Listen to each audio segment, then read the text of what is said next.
વારસાઈ માટે તલાટી પાસે જવું કે વકીલ પાસે, અને સાચા વારસદારો કોણ છે? સીધી લીટીના વારસદારો કે આડી લીટીના વારસદારો કે પછી વસિયતવાળા વારસદારો?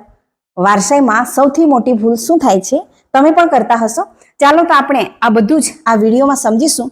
તો સ્વાગત છે મિત્રો આપણી ચેનલ કાયદા એન્ડ જીકે ઓરામાં. આજે આપણે આડી લીટીના વારસદારો કોણ છે અને ઊભી લીટીના વારસદારો કોણ છે, અને વારસાઈ કરાવવું હોય તો ક્યાં અરજી કરવી અને કોની પાસે વારસાઈ કરાવવું તેના વિશે માહિતી મેળવીશું. તો સૌથી પહેલા સમજજો, વારસાઈ એટલે સરકારી રેકોર્ડમાં માલિકનું નામ બદલવું. બીજી રીતે કહીએ તો કોઈ વ્યક્તિના મૃત્યુ પછી તેની મિલકતની વહેંચણી કાયદેસર રીતે કરવી, જેથી નવી પેઢીનું નામ 7(12) અને 8(a)માં ઉમેરો થાય. એને જ આપણે વારસાઈ કહીએ છીએ. અથવા કાયદેસરના હક નક્કી કરવાની કાનૂની પ્રક્રિયા, કે પછી જમીન કે મકાન સાચા વારસદારને મળે તે માટેની સરકારી નોંધ. બીજું કે સાચી વારસાઈથી ભવિષ્યના કાનૂની ઝઘડાઓ ટળી જાય છે. તો વારસદારો મુખ્ય રીતે 3 હોય છે, 3 રીતે નક્કી થાય છે. પહેલું સીધી લીટીના વારસદારો, બીજું આડી લીટીના વારસદારો, અને ત્રીજું વસિયતના આધારે નક્કી થયેલા વારસદારો. તો પહેલા સમજીએ સીધી લીટીના વારસદારો કોણ છે, જેને સીધી લાઈનના વારસદારો પણ કહીએ છીએ. આમાં કહેવાય છે કે લોહીના સીધા સંબંધ. આમાં તેઓ આવે છે જે સીધા જ મૃત્યુ પામેલ વ્યક્તિમાંથી સીધા જ ઉતર્યા હોય. ઉપરથી નીચેની તરફનો વંશવેલો, પુત્રો, પુત્રી, પૌત્ર, પૌત્રી, પ્રપૌત્ર વગેરે આ વ્યક્તિઓ વારસાઈમાં સામાન્ય રીતે સૌથી પહેલા હકદાર હોય છે. તેમને જ હક મળે છે. તેઓ વર્ગ 1ના વારસદારો છે. અને હિન્દુ વારસા અધિનિયમ મુજબ દીકરીઓ પણ વર્ગ 1માં સીધી લીટી એટલે કે ઊભી લીટીના જ વારસદાર છે. હવે સમજીએ આડી લીટીના વારસદારો. આડી લીટીના વારસદારો કોણ કોણ છે? પત્ની, માતા, પિતા, ભાઈ, બહેન, કાકા, ફોઈ વગેરે. જ્યારે સીધી લીટીના વારસદારો ના હોય ત્યારે જ ઊભી લીટીના વારસદારોને હક મળે છે. તેઓ વર્ગ 2ના વારસદારો છે. સીધી લીટીના વારસદારોને હક જન્મના આધાર પર જ થાય છે. જ્યારે આડી લીટીના વારસદારોના આડકતરો સંબંધ હોય છે. પેઢી તો સમાન છે, પરંતુ આડકતરો સંબંધ હોવાથી આડી લીટીના કહેવાય. જો સીધી લીટી એટલે કે ઊભી લીટીના વારસદારો ન હોય, એટલે કે મૃત્યુ પામનાર અપરિણિત અથવા નિઃસંતાન હોય, ત્યારે કાયદા મુજબ આડી લીટીના વારસદારોને હક મળે છે.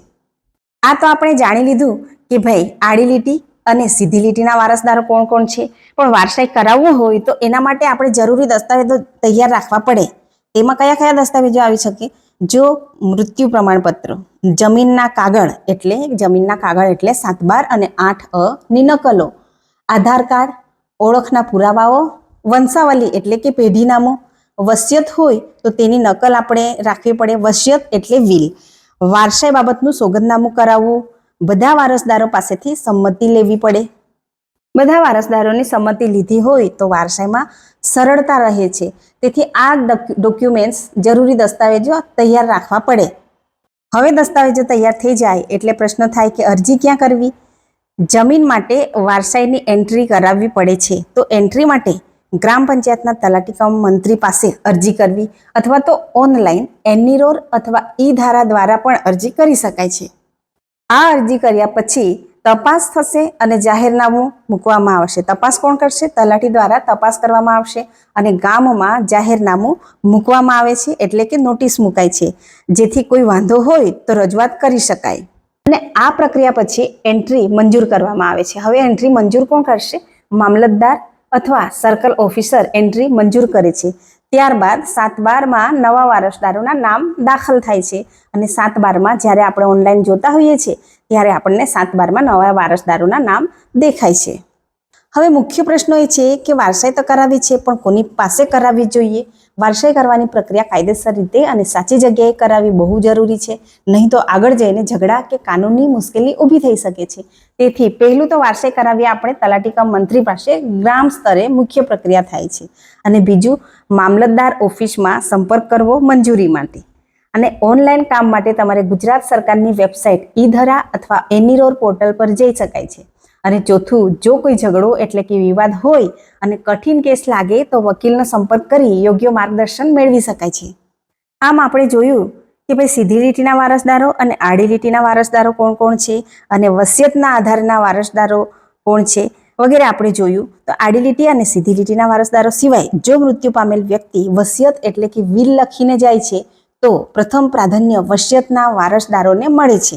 હવે વસિયત એટલે વ્યક્તિ જીવતા સમયે લખી જાય કે સંપત્તિ કોને આપવી, મૃત્યુ પછી તે પ્રમાણે વહેંચણી થાય.